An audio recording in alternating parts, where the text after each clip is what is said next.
Alwal circle Gopal Nagar Y junction కూడలిలో సనాతన ధర్మ సేవా సంఘ ఆధ్వర్యంలో ఛత్రపతి శివాజీ మహారాజ్ జయంతి ఉత్సవాలు ఘనంగా నిర్వహించారు। ఈ ఉత్సవాలకు మల్కాజ్గిరి ఎమ్మెల్యే మరి రాజశేఖర్ రెడ్డి ముఖ్య అతిథిగా హాజరై చిత్రపటానికి ఘన నివాళులర్పించారు। ఈ సందర్భంగా ఛత్రపతి శివాజీ గొప్ప ధీరుడు అని కొనియాడారు।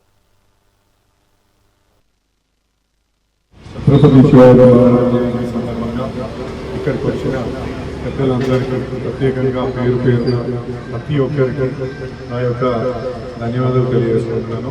ఎందుకంటే ఒక గొప్ప వీరుడు అప్పుడు ఔరంగజేబ్తో అనేక సార్లు పోరాడి ఇవాళ ఒక ఆదర్శప్రాయమైన ఒక మహారాజుగా ఆయన చేసిన సేవలు మనకు అందరికీ తెలుసు।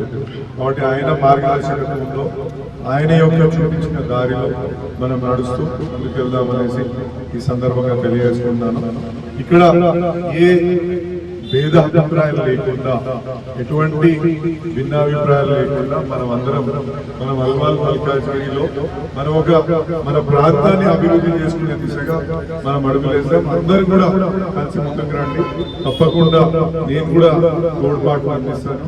కాబట్టి మీకు ఒకటే విన్నపం ఇక్కడ ఏంటంటే భేదాభిప్రాయాలు ఎలక్షన్స్ వచ్చినప్పుడే చూపిస్తారు, బట్ డెవలప్మెంట్ ఓరియంటేషన్ డెవలప్మెంట్ గురించి ఉన్నప్పుడు మనం అందరం కలిసికట్టుగా ఎవరెవరు ఈనాడు హిందూ హృదయ సామ్రాట్ ఛత్రపతి శివాజీ మహారాజ్ గారి యొక్క జయంతిని పురస్కరించుకుని మచ్చబుల్లారం గోపాలనగర్ చౌరస్తాలో ఏర్పాటు చేసినటువంటి ఈ యొక్క వేదిక ద్వారా మరి ఈనాడు అల్వాల్ మొత్తం కూడా కాషాయమయమైపోయింది।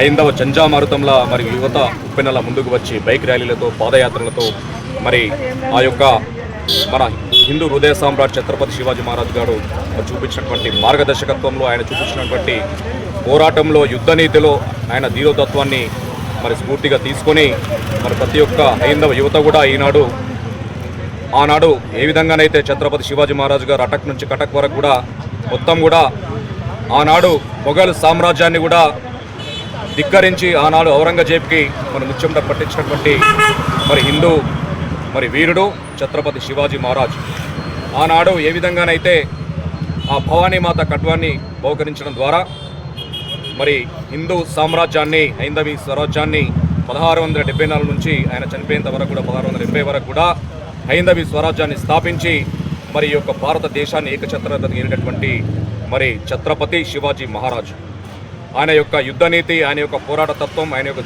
ధీరోదాత్తం, అదేవిధంగా పరిపాలన దక్షత అంతా కూడా ఈనాడు ఈ యొక్క భారతదేశానికి మరి సురక్షణ కవచం లాంటిది।